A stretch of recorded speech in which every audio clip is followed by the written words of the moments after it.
Assalamualaikum warahmatullahi wabarakatuh. Ketemu lagi dengan saya Aibda Suyono. Tentunya masih di channel Suyono Listrik.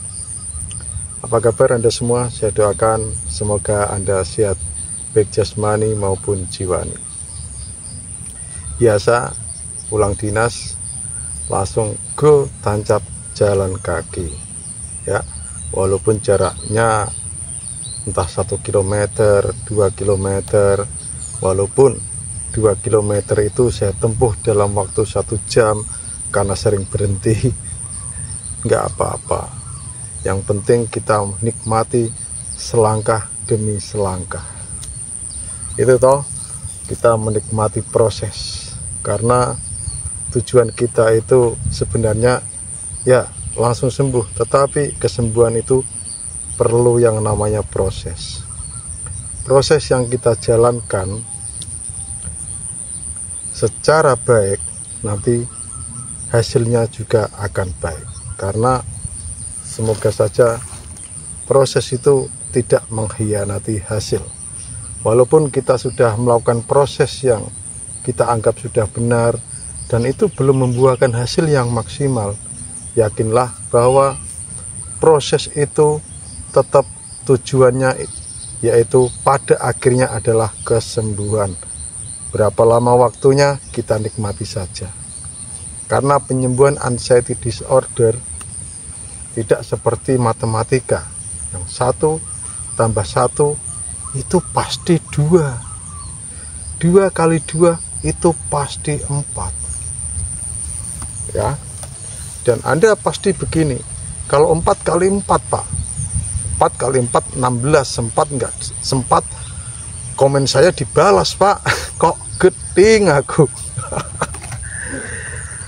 Kemarin ada yang komen di YouTube saya, di video yang mana saya lupa, tapi saya hapus. Anda yang komen itu introspeksi diri. Jadi komennya begini, lupa nggak saya screenshot, channel orang-orang yang takut mati. Semoga Anda merasakan nanti. Udahlah, kalau menjadi booster itu jangan di channel ini ya. TikTok saya itu loh, masukin booster nggak apa-apa. Oke, menemukan zona nyaman versi saya. Dan ini Anda tidak harus meniru persis, karena nanti Anda akan bisa mengembangkan, dan ujung-ujungnya zona nyaman Anda nanti Anda sendiri yang menemukan. Tentunya dibutuhkan suatu eksperimen, berani mencoba. Nah ini, setelah melakukan uji coba selama berbulan-bulan, akhirnya saya menemukan zona nyaman.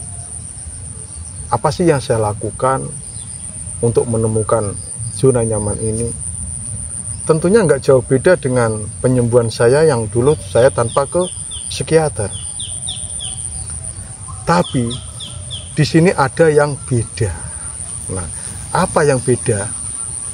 Sebelum saya mengungkapkan apa yang beda, ini yang sama dulu. Yang sama dengan penyembuhan saya pertama kali saat saya belum kambuh. Ini yang sama adalah ya jalan kaki. Jalan kaki, udah jalan kaki, jalan kaki, jalan kaki, jalan kaki. Anda jangan bilang nggak kuat Pak.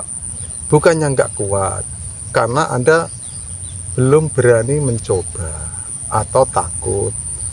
Itu toh. Kita nggak usah bicara sensasi dulu ya. Kita di sini, saya di sini akan berbagi tip-tip yang saya lakukan untuk mendapatkan zona nyaman. Jalan kaki ya. Terus setelah jalan kaki, baik pagi, sore, tapi sekarang saya lebih ke sore hari. Itu. Setelah itu habis jalan kaki, saya sudah mandi. Setelah mandi, saya mungkin istirahat makan dulu, atau saya dengarkan musik-musik yang menenangkan, yang membuat saya tenang. Nah, musik ini nggak perlu saya utarakan pada Anda, musik apa enaknya Pak, yang cocok untuk Anda, karena di sini saya nggak memaksa Anda harus melakukan ini seperti saya persis, enggak. Begitu. Pokoknya yang menurut Anda saat Anda mendengarkan musik itu, Anda merasa nyaman, ya udah itu. Atau Anda mungkin cari suasana baru dengan musik apa yang dulu nggak Anda sukai, coba Anda putar begitu. Nah, setelah itu saya sudah dengarkan podcast yang podcast itu membangun sebuah inspirasi atau yang namanya apa itu ya, motivasi hidup ya, perjalanan hidup seseorang dari belum sukses sampai sukses, dari keterpurukan orang saat dia mungkin sakit sampai sembuh ya, terutama sakit anxiety disorder gitu. Itu akan saya jadikan inspirasi saya, atau sebuah motivasi yang mengandung, yaitu seperti gini ya, seperti yang YouTube-nya yang sering menampilkan, yaitu Marcus Aurelius ya, seorang apa ya, stoikisme atau apa itu, saya lupa itu. Nah, itu ada pedoman-pedoman hidup, prinsip-prinsip hidup, kata-kata bijak, kalimat-kalimat bijak. Nah, itu saya lakukan. Ya udah, saya tidur ya. Tetap saja kadang meditasi masih saya lakukan, olah nafas masih saya lakukan itu. Terus saya hobi lagi mancing ya, itu udah lama itu. Dari penyembuhan saya pertama yaitu. Nah, dan masih banyak lagi, Anda nanti bisa lihat di channel saya sebelum tahun 2023. Itu adalah penyembuhan saya, proses kesembuhan saya yang tanpa pergi ke psikiater. Ini yang beda, yang mencolok, yang sangat mencolok sekali perbedaan ketika saya kambuh. Apa yang saya lakukan untuk yaitu menemukan zona nyaman saya. Yang pertama tentunya saya minum obat. Jadi saya nggak takut orang mau bilang apa gini, apa takut minum obat, apa namanya?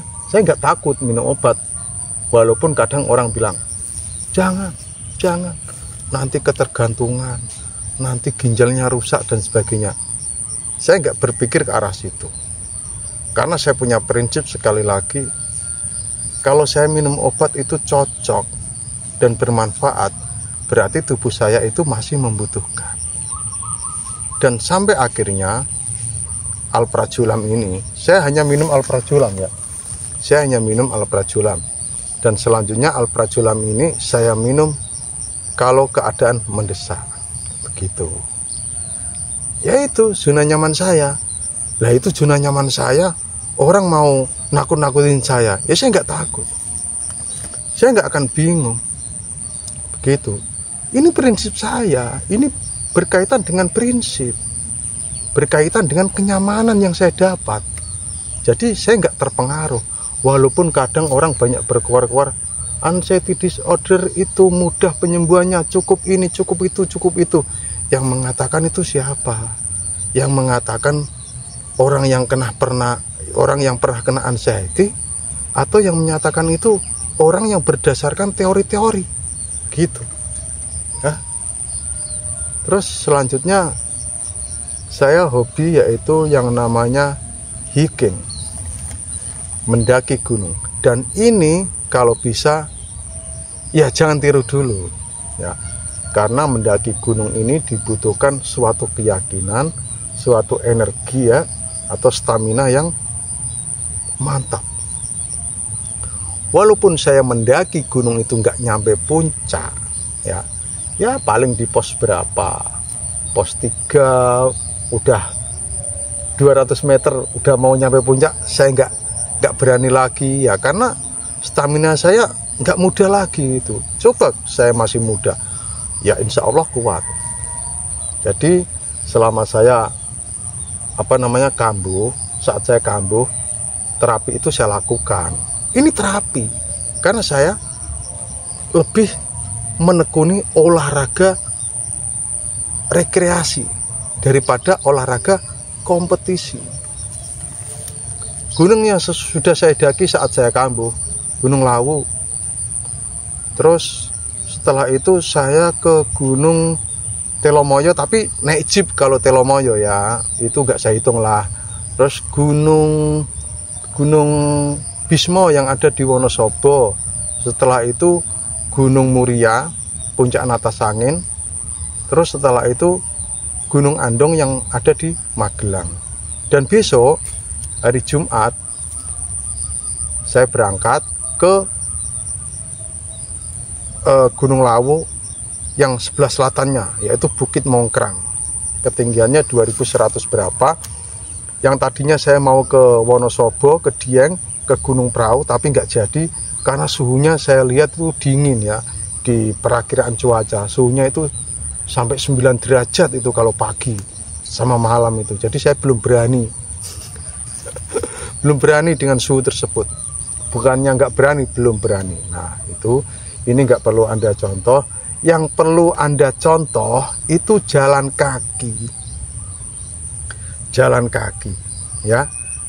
Dan yang lain itu menyesuaikan diri Anda, menyesuaikan kenyamanan Anda. Tapi jalan kaki ini wajib ya. Jalan kaki ini wajib. Kenapa wajib? Karena jalan kaki ini selain melatih keseimbangan kita, juga melatih stamina kita, juga rasa percaya diri kita. Coba misalkan Anda jalan kuat, yang tadinya hanya kuat misalkan kalau 100 meter kejauhan ya, kuat 20 meter lah. Terus hari berikutnya mungkin Anda kuat 50 meter. Akhirnya Anda percaya diri. Walaupun sensasi itu datang. Apalagi saat Anda jalan kaki. Loh, sensasi ini muncul tapi sebentar. Dan bahkan mungkin, wah, kayaknya saya kuat deh jalan ini. Nggak ada sensasi. Tapi setelah jalan ada. Tapi setidaknya itu untuk mengukur kekuatan Anda. Ditambah lagi untuk mengukur rasa percaya diri Anda dan mental Anda. Karena apa? Sekarang kita itu namanya apa ya? Krisis mental. Kita sebenarnya itu kuat, jalan itu kuat. Karena kita sudah ada rasa gini, akhirnya kita takut dan ingin pulang. Setelah pulang di kamar rebahan, sudah. Itu kan? Nah, krisis mental ini. Dan sekarang kita saatnya yaitu memborbardir krisis mental kita, walaupun itu susah. Banyak yang bilang, gitu aja kok takut. Udahlah, jangan diperbudak dengan takut. Anda itu apa ya namanya, katanya pecundang begini ya. Ada motivator yang begitu. Jangan salahkan jangan salahkan orang yang takut dengan ini dengan itu. Kalau Anda seorang penderita anxiety disorder dulunya, Anda juga harus menyadari. Jangan begini, gitu aja takut, jangan jadi pecundang. Oh jangan. Kita memotivasi itu dengan cara yang halus. Membujuk itu tidak harus langsung jerit gitu. Step by step. Lakukan ini dulu, ini dulu, ini dulu. Nah, kalau Anda masih takut, wajar ya. Itu. Ya, saya bukannya itu ya, seorang yang mengeluarkan atau membuat video ini. Ya, kita lebih bijak dalam bicara, lebih sopan santun, pakai adab kita yang sebagai orang timur begitu.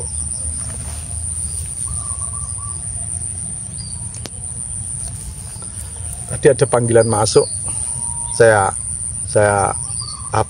cancel dulu ya, karena saya lagi buat video. Jadi pakailah tutur kata yang tidak menyinggung perasaan orang. Bukannya saya menyerang seorang begini, enggak. Kita itu saling mengingatkan. Orang sakit itu jangan kita nasihati atau kita beri motivasi, gitu aja kok takut, gini aja takut, seakan-akan kita nggak pernah merasakan itu, gitu ya. Jadi memotivasi orang supaya mereka itu bangkit, setidaknya mereka itu ada timbul rasa percaya diri, itu ya step by step, pelan-pelan dulu. Nah, kenapa dia takut? Kita harus tahu, kita harus sadar, kita harus menyadari kenapa dia takut. Ya jelas, wong ada sensasi kok nggak takut. Sebenarnya kita itu nggak takut kalau nggak ada sensasi, gitu aja. Intinya kan gitu. Kita itu takut, cemas, takut mati dan sebagainya. Itu kan karena ada sensasi. Coba nggak ada sensasi, nggak bakal takut. Ya, tuh. Pikiran kita itu sudah banyak ilusi. Maklum kalau takut. Nah, caranya dilatih sedikit demi sedikit, tidak harus langsung enggak. Kayak jalan kaki itu ya sebentar dulu, jarak yang dekat dulu, ya. Olah nafas itu ya semampu dulu, jangan langsung dipaksa 1 jam olah nafas, nggak bisa. Atau jalan kaki langsung 1 kilometer, nggak bisa. Kamu takut di itu ya, di keramaian, langsung sikat aja, nggak bisa. Pakai metode, pakai cara, ya, nggak bisa dipaksa langsung ini itu, hanya sedikit saja memaksa. Jadi saya menyadari ini semua. Kalau Anda bingung, nggak perlu bingung, ya. Kata hati Anda, zona nyaman Anda, enaknya Anda itu bagaimana, itu lakukan. Tapi jangan berbaring saja begitu. Menemukan zona nyaman itu tidak kita berbaring nyaman, tidak. Kita harus melakukan action, ya. Berbaring itu kalau malam hari mau tidur, kalau pagi hari pakai aktivitas, siang hari tidur nggak masalah. Ya, setelah asar itu kita harus beraktivitas. Gitu. Nah, ayo semuanya, walaupun saat ini channel saya sedikit viewer, saya tidak apa-apa. Dari 100 orang yang nonton video saya dan mendapatkan atau termotivasi dengan saya, itu sudah kebanggaan saya tersendiri, ya, gitu. Marah tidak dong, ya. Mungkin hanya itu saja. Salam sehat dari Aibda Suyono. Wassalamualaikum warahmatullahi wabarakatuh. Saya akan pulang dulu.